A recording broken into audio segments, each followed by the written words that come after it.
새로운 한 해가 시작되고 이 한 해도 우리가 열심히 살아가야 됩니다. 그리고 이 한 해를 어떻게 살아야 될지 또 우리는 생각하는 첫 번째 주일입니다. 여러분은 이 한 해를 어떻게 살기를 원하십니까?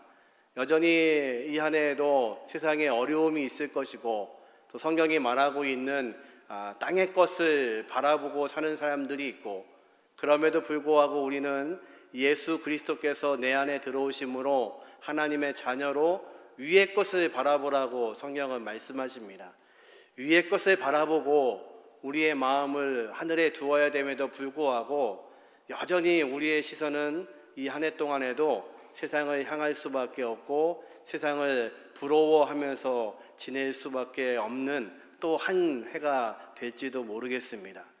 그럼에도 불구하고 우리 안에 계신 예수 그리스도의 능력이 있기 때문에 그것을 붙잡지 않으면 또 이 한 해에도 세상 것 바라보고 부러워하고 그것을 보면서 살아가게 되는 시간이 될지도 모릅니다. 오늘 본문은 사도 바울이 이 땅에 사는 것이 어떤 것인지를 설명하면서 우리는 새로운 인생을 살고 있고 내 안에 그리스도가 계심으로 새로운 옷을 입었다고 말씀하십니다. 당시의 옷은 신분을 뜻하는 것이었습니다. 그 사람의 옷을 보면 종인지 귀족인지를 알 수 있고 또 평민인지 신분을 알 수 있었습니다. 옷을 입고 벗으라는 말씀은 우리의 신분이 바뀌었다는 겁니다. 예전에는 우리가 이 땅에 탐욕과 정욕으로 살았는데 우리의 육체가 땅의 것을 바라보고 살았는데 이제 신분이 바뀌었습니다. 우리 안에 누가 계시냐면 예수 그리스도가 계심으로 그분의 풍성함으로 살아가는 하나님의 백성이 되었습니다. 그러니까요, 옛날의 옷을 벗어야 됩니다. 옛날의 정욕, 옛날의 탐욕, 세상을 보던 모든 것들을 벗고 이제 새로운 옷을 입어야 되는데 그 옷이 바로 예수 그리스도라는 옷입니다. 바로 새 옷을 입는다는 것은, 예수 그리스도를 입는다는 것은 그분처럼 살아가겠다는 약속입니다. 이 한 해가 그 주님의 옷을 입고 주님의 생각으로 살아가심으로 그리스도의 풍성하신 은혜가 저와 여러분의 은혜가 되시기를 주님의 이름으로 축원합니다. 오늘 말씀에 이제 어떻게 우리가 살아야 될지를 설명합니다. 먼저 12절 말씀 같이 한번 읽어보죠. 그러므로 너희는 하나님이 택하사 거룩하고 사랑받은 자처럼 긍휼과 자비와 겸손과 온유와 오래 참음을 옷 입고, 어떤 옷을 입으라고 말씀하시냐면 긍휼, 자비, 겸손, 온유, 오래 참음. 누구의 성품인가요? 예수 그리스도의 성품입니다. 다시 말해서 예수 그리스도의 옷을 입는다는 것은 그분의 성품으로 살아가는 것입니다. 이 한 해를 다시 시작하는데 우리가 어떤 존재인지에 대해서 인식하지 못하시면 이 한 해에도 실패할 수밖에 없습니다.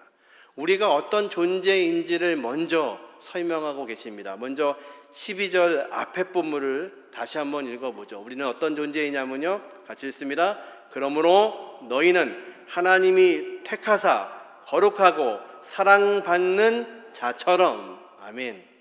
우리는 누구처럼 살아야 되냐면 뭐뭐한 사람처럼 살라고 말씀하십니다. 우리의 존재가 바뀌었다는 것을 말씀하시죠. 크게 세 가지를 말씀합니다. 첫 번째는요, 하나님이 택하사. 저와 여러분은 하나님이 택하신 하나님의 백성인 것을 믿으십니까? 아멘. 그것이 믿어주셔야 됩니다. 우리의 신분은 하나님이 우리를 택해 주셨습니다. 우리가 하나님을 선택한 것이 아니라 하나님이 먼저 우리를 택해 주셨습니다. 하나님이 택하신 백성에게는 목적과 사명이 있습니다. 하나님이 이스라엘 백성을 하나님의 백성으로 택하셨습니다. 잘나서가 아닙니다. 뛰어나서가 아닙니다. 하나님이 은혜로 그들을 택하셨습니다. 아브라함과 약속하시죠. 너의 자손을 하늘의 별처럼 바다의 모래알처럼 되게 하시겠다고 약속하시고, 그 약속을 그들이 애굽 땅에 있을 때 정말 민족이 되었습니다. 그런데 애굽 땅이 그들이 살 곳이 아닙니다. 하나님이 그들을 택하실 때에는 목적이 있으셨습니다. 바로 가나안이라는 하나님의 땅, 그곳에 들어가게 하시기 위해서 그들을 택하셨습니다. 그러니까요, 그 땅이 아무리 좋아도, 그 땅이 아무리 기름 줘도 나와야만 합니다. 왜요? 하나님이 택하신 백성은 하나님의 목적이 있고 그리고 사명이 있습니다. 저와 여러분에게는 하나님이 우리를 택하심으로 목적이 생겼습니다. 하나님의 나라를 살아가시는 겁니다. 이 땅에 살고 있지만 땅의 것에 시선을 빼앗기지 않고 하늘을 향하여 살아가는 것, 그것이 하나님의 목적이십니다. 사명은 무엇입니까? 이 땅을 살아가면서 하나님의 나라가 우리의 나라가 되게 하시는 겁니다. 우리의 교회가 하나님의 나라가 되게 하시는 겁니다. 그래서 하나님 허락하시는 귀한 복들이 우리를 통하여서 흘러 넘치게 하시는 것, 그것이 하나님의 목적이고 우리의 사명입니다. 이 한 해에 하나님이 우리를 택하신 것을 믿으시고 하나님이 선택하신 백성 가운데 주시는 목적과 사명을 감당하시는 저와 여러분 되시기를 주님의 이름으로 축원합니다. 또 말씀합니다. 우리는 어떤 존재이냐면 하나님이 택하시고 거룩하게 하시고, 저와 여러분은 거룩한 백성인 것을 믿으십니까? 왜 우리가 거룩한 백성일까요? 우리 안에 계시는 분이 거룩하신 분입니다. 내 안에 그리스도가 계십니다. 성령이 내 안에 거하심으로 우리가 하나님의 성전이 되었다고 말씀하십니다. 내가 거룩한 것이 아니라 내 안에 계신 분이 거룩하십니다. 그러기에 이 한 해에도 우리는 구별된 삶을 사셔야 됩니다. 거룩하다는 것은요, 구별됐다는 것입니다. 하나님께 구별되어 있는 겁니다. 그래서 하나님의 백성, 거룩한 백성은 이 세상이 보고 있는 것을 보고 있으면 안 됩니다. 이 세상 사람들이 가는 곳에 가서는 안 됩니다. 이 세상 사람들이 추구하고 있는 욕심과 욕망이 우리의 것이 되어서는 안 됩니다. 왜냐하면요, 우리는 그것을 담을 수 있는 그릇이 아닙니다. 우리 안에 계시는 분이 거룩하시기 때문에 세상의 욕심과 욕망, 그것들을 내 안에 둘 수가 없는 것입니다. 그래서 구별돼야 됩니다. 만져야 될 것이 있고 만지면 안 되는 것이 있습니다. 그리고 내가 생각해야 될 것이 있고 생각하면 안 되는 것이 있습니다. 이것을 구별하지 못하면 이 한 해에도 세상에 섞여서 세상이 흘러가는 대로, 세상이 요동치는 대로 우리는 또 이 한 해를 보낼 수밖에 없습니다. 그러나 다시 우리에게 허락해 주신 이 1년이라는 시간은 그렇게 낭비할 수 있는 시간이 아닙니다. 우리의 목적을 알고 우리의 택하심을 알고 내가 거룩한 존재인 것을 알고 하나님의 백성으로 그리스도의 옷을 입고 살지 않으면 또다시 휩쓸려 갈지도 모릅니다. 저와 여러분이 세상에 휩쓸리지 않고 이 한 해를 영유하며 하나님의 귀하신 풍성함에 거하는 하나님의 백성들 되시기를 주님의 이름으로 축원합니다. 또 말씀합니다. 우리는 어떤 존재냐면요, 하나님이 택하시고 거룩하게 하시고 사랑받은 자처럼. 저와 여러분은 사랑받은 사람들입니다. 믿으십니까? 하나님이 우리를 사랑하십니다. 그 하나님의 사랑의 결정체가 바로 십자가입니다. 십자가에서 하나님은 우리를 얼마나 사랑하시는지를 확증하셨습니다. 로마서 5장 8절 말씀, 우리가 아직 죄인 되었을 때에 그리스도께서 우리를 위하여 죽으심으로 하나님께서 우리에 대한 자기의 사랑을 확증하셨느니라. 아멘. 하나님께서요, 그 십자가에서 당신의 사랑을 다 보여주셨습니다. 내가 죽어야 되는데 하나님의 아들이 대신 죽으심으로 우리를 얼마나 사랑하시는지를 확증하셨습니다.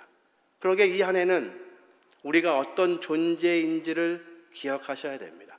우리는요, 하나님께서 택하신 존재입니다. 하나님께서 우리를 거룩하게 구별하신 존재입니다. 우리는 오늘도 사랑받고 있는 존재입니다. 이 사랑 가운데, 이 놀라운 확증 가운데 그리스도의 옷을 입으시고 이 한 해 풍성케 하시는 은혜를 경험하시기를 주님의 이름으로 축원합니다. 이렇게 예수의 옷을 입었다면 여러분, 옷 입은 모습이 세상에 보여지셔야 됩니다. 혹시 여러분 오늘 오시면서 새 옷을 입고 오신 분 계십니까? 이 겨울을 맞이해서 새로운 코트를 준비하셨든지 새로운 패딩을 준비하셨으면 이 교회에 오셨을 때 누군가가 알아봐 주면 좋겠죠. 지사님 옷 바뀌었네. 좋은 건데 어디서 샀어? 별거 아니야, 메이커야. 당연하죠. 우리가 예수의 옷을 입었다면, 예수 그리스도의 성품을 가지고 있다면, 새 옷을 입었다면 세상 사람들이 우리를 보고 누구라고 알아야 됩니까? 예수 믿는 자로 알아야 됩니다. 그러기 위해서는 우리가 어떻게 살아야 될지 이제 본문 13절에 이렇게 말씀하십니다. 같이 한번 읽어보죠. 누가 누구에게 불만이 있거든 서로 용납하여 피차 용서하되 주께서 너희를 용서하신 같이 너희도 그리하고. 우리가 예수의 옷을 입었다는 것을, 예수님의 성품을 입었다는 것을 세상에 어떻게 아냐면 우리가 용납하고 용서하는 것을 보고 알 수 있다고 말씀하십니다. 용납, 국어사전에 이렇게 써 있습니다. 우리를 해코지하는 사람을 참고 받아들이는 것, 이게 용납입니다. 용서는 조금 다릅니다. 그들이 나에게 잘못한 것을 있으면 그것을 참고 잊어버리는 것, 그게 용서입니다. 질문 하나 드리죠. 용납하는 게 어려울까요? 용서하는 게 어려울까요? 다 어렵습니다. 다 어려운데 사실은 우리는 용서는 하는 것 같아요. 나한테 잘못을 했는데 저 인간 내가 용서하고 잊어버려야지. 내 건강을 위해서라도 내가 잊어버려야지. 용서는 하는 것 같아요. 근데 용납이라는 게 어렵습니다. 용납은요, 받아들이는 겁니다.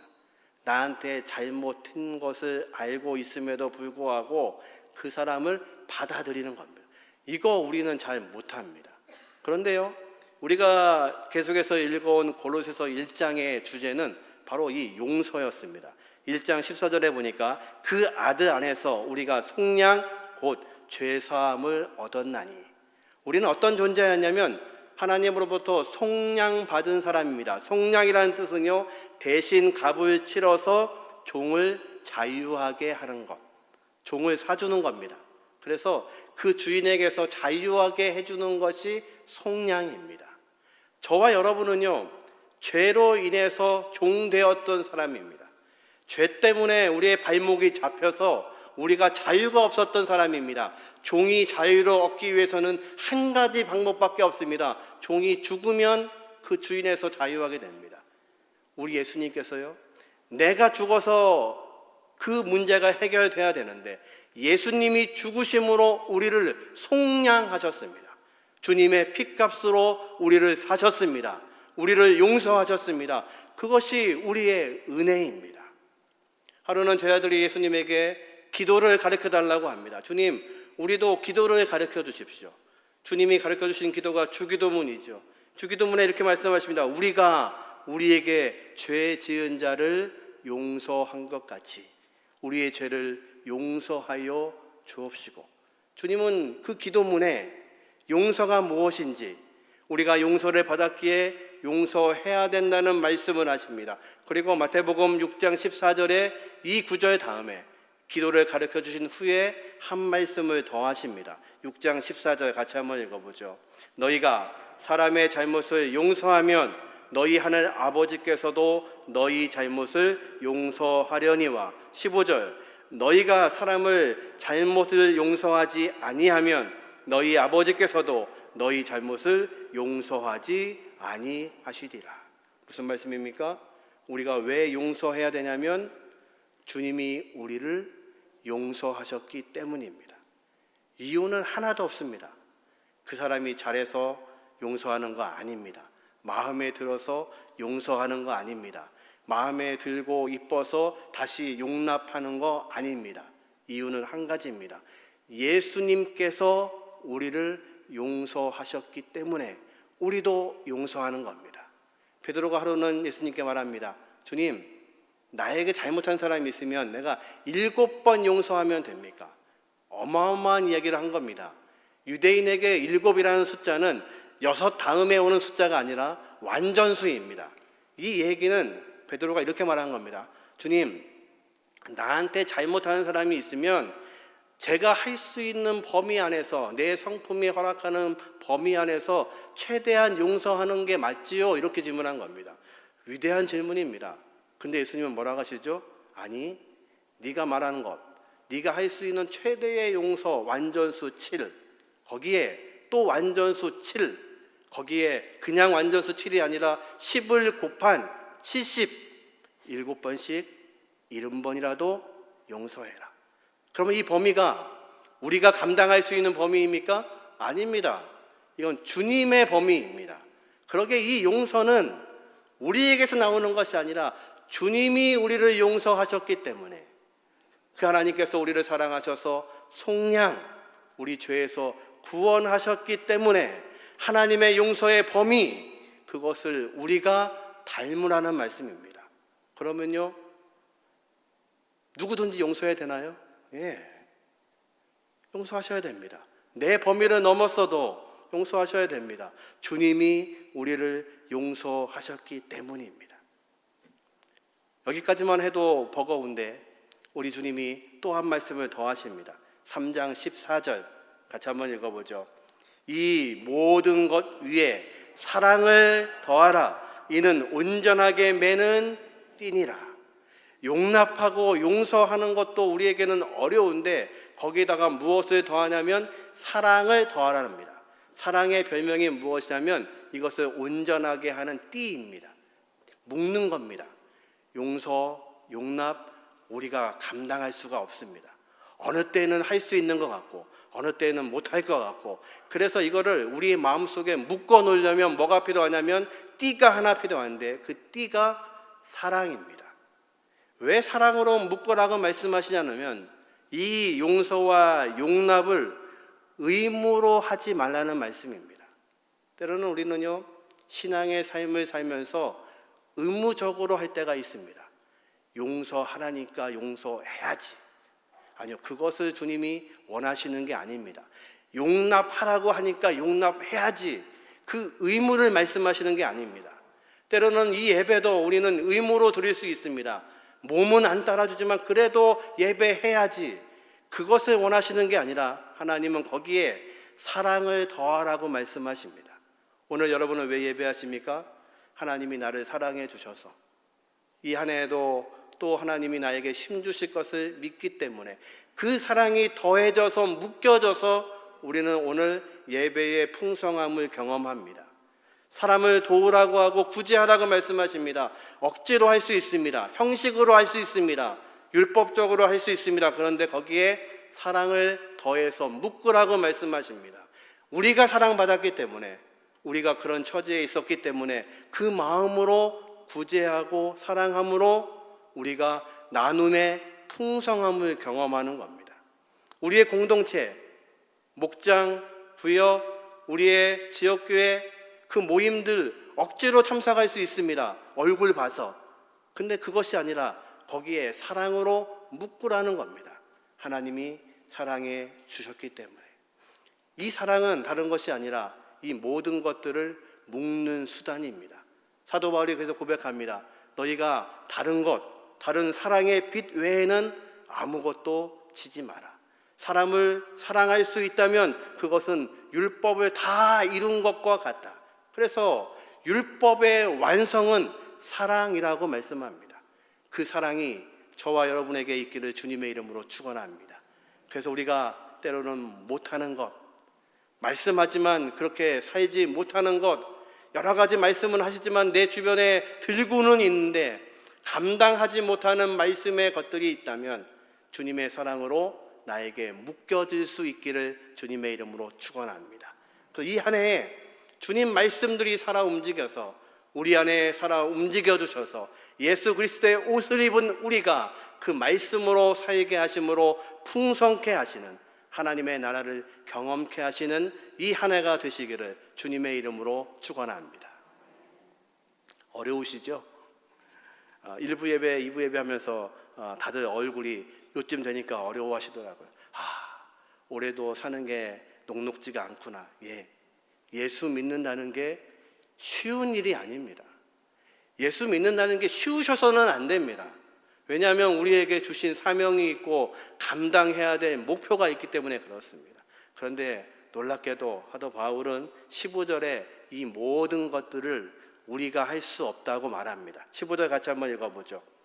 그리스도의 평강이 너희 마음을 주장하게 하라. 너희는 평강을 위하여 한 몸으로 부르심을 받았나니 너희는 또한 감사하는 자들이 되라. 아멘.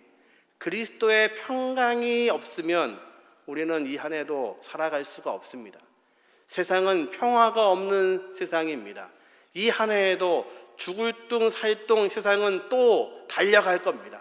그 달려가는 것을 보고 우리의 마음이 또 초조해질 겁니다. 세상은 저렇게 뛰고 있는데, 저렇게 달려가고 있는데 우리는 뭐하고 있나?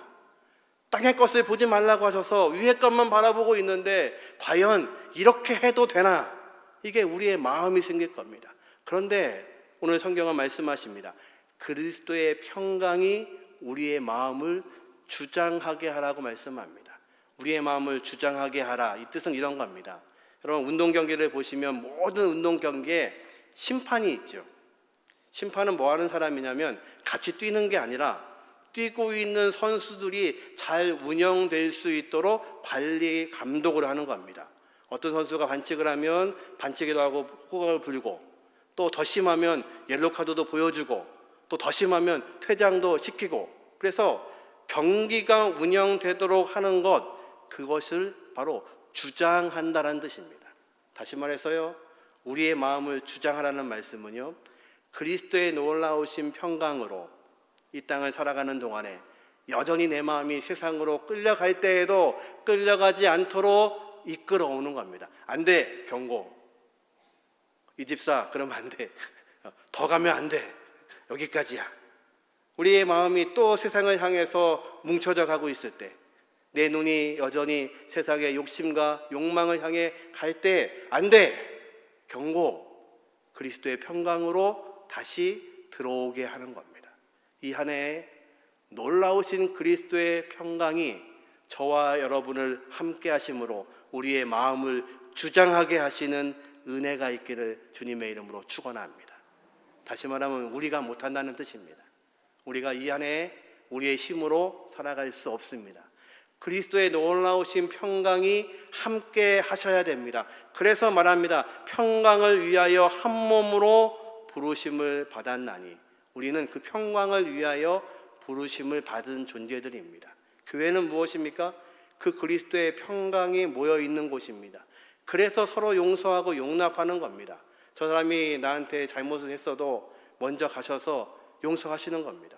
용서하고, 또 말씀을 보니까 내가 또 잘못 살았구나, 내가 잘못한 게 있구나, 용서를 구해야겠구나, 용서하러 떠나고, 다시 용서를 하려고 떠나고, 똑같은 말인가요? 용서를 구하려고 떠나고, 용서하려고 떠나고. 그래서 만나는 곳이 어디에 됩니까? 교회이셔야죠. 그리스도의 공동체. 그래서 그리스도의 공동체는 서로 용서하고, 용서받고, 사랑하고, 함께하고, 그것이 그리스도의 공동체인 몸된 교회입니다. 이 한 해에 그리스도의 놀라우신 평강이 저와 여러분을 운영하시는 은혜가 있기를 주님의 이름으로 축원합니다. 16절에 보니까 이렇게 또 말씀하시네요. 같이 한번 읽어보죠.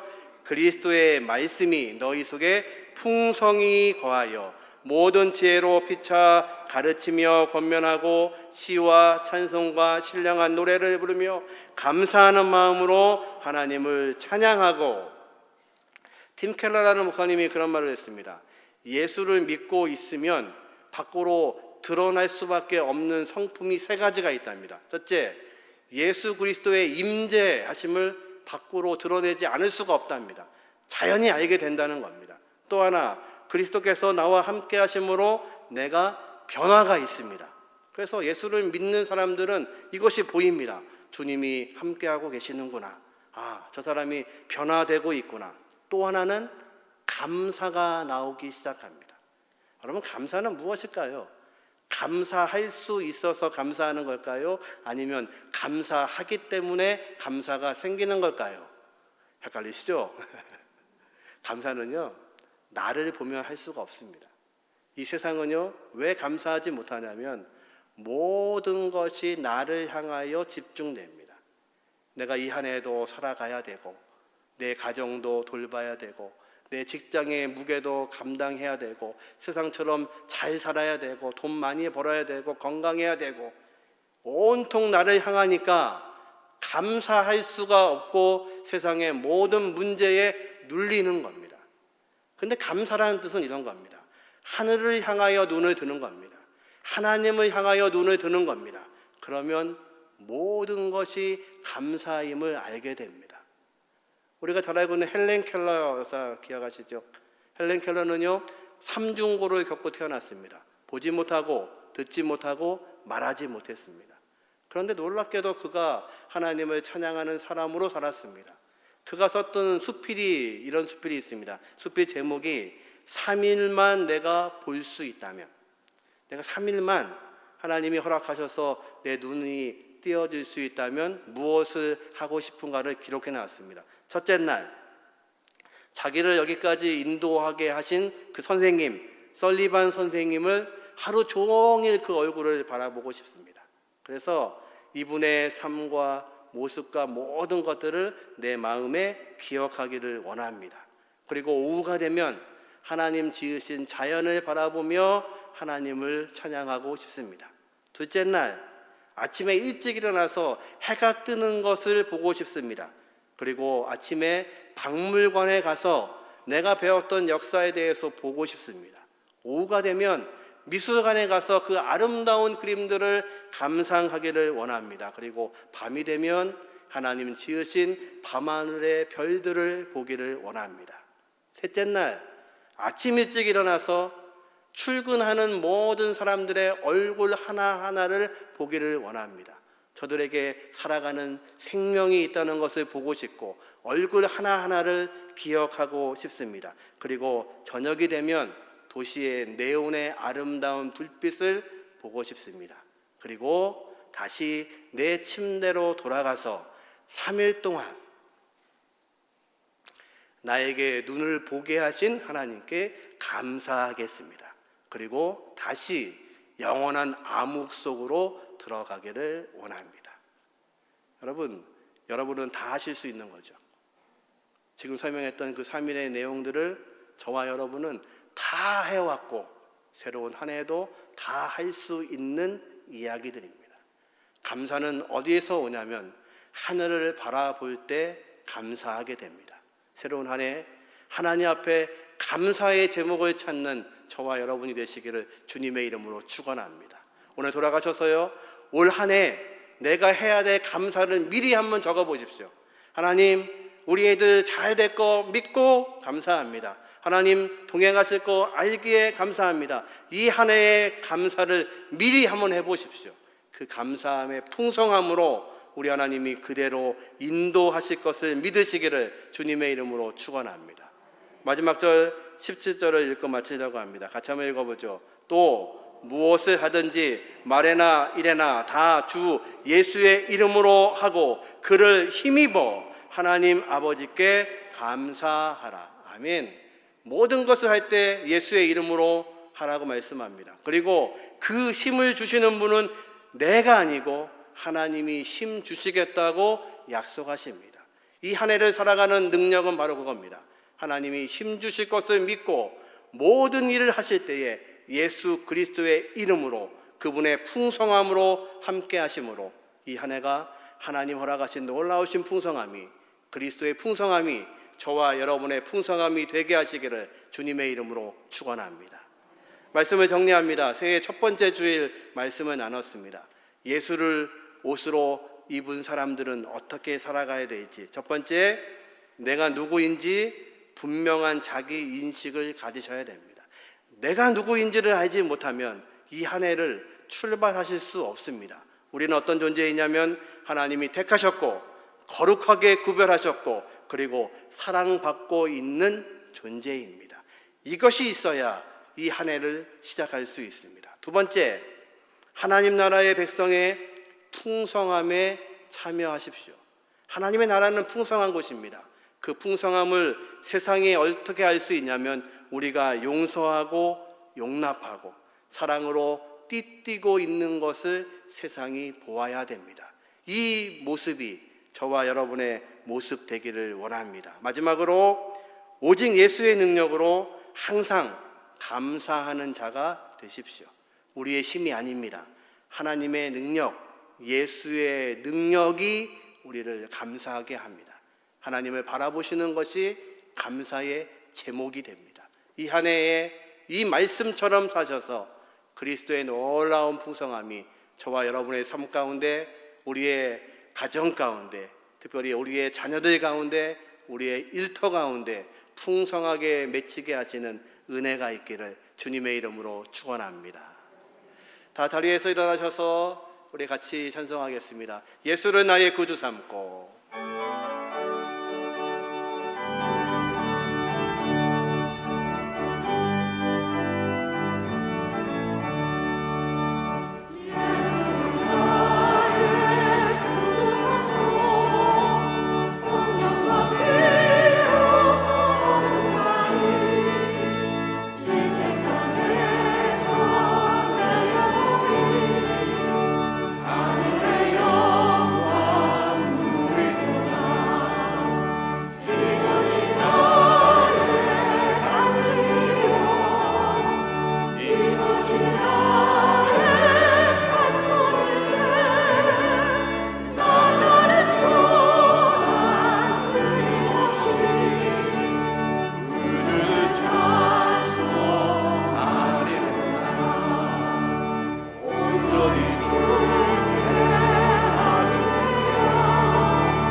새해 첫 번째 주일입니다. 우리 두 손 들고 같이 한번 기도하겠습니다. 아버지 하나님, 이 한 해에도 하나님의 귀하신 풍성함에 우리가 참여하게 하여 주옵소서.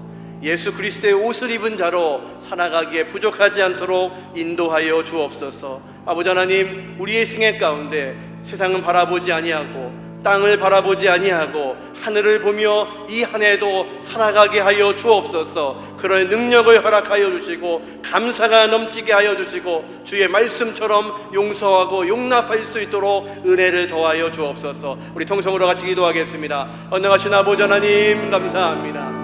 이 한 해도 우리에게 허락하시며 감사합니다. 이 한 해도 하나님의 말씀대로 살 수 있도록 은혜를 더하여 주옵소서. 우리의 삶에 감사가 넘치게 하시고 우리가 하나님의 나라를 살게 인도하여 주시고 아버지 하나님이여 땅의 것을 바라보지 아니하게 하시고 욕망과 욕심으로 살지 않게 하시고 하늘을 향하여 살 수 있도록 은혜를 더하여 주옵소서.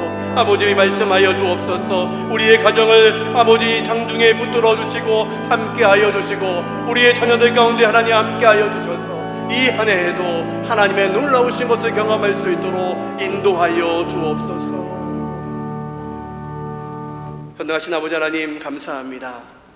이 새로운 한 해를 우리에게 허락하신 것 감사합니다. 우리가 예수 그리스도의 옷을 입게 하신 것 감사합니다. 이 한 해에도 그 모습으로 살게 하여 주시고 예수 그리스도의 풍성함으로 살아갈 수 있도록 인도하여 주옵소서. 우리의 공동체가 예수 그리스도를 닮은 공동체가 되게 하여 주시고, 용서하며 용납하며 사랑의 띠로 감싸게 하시는 은혜를 허락하여 주옵소서. 우리의 삶 가운데 이제 이 한 해 동안에 세상의 것들 바라보지 않게 하시고, 땅의 것에 관심 두지 아니하게 하시고, 하늘의 것을 바라보며 하늘의 영광으로 살 수 있도록 은혜 내려 주시옵소서.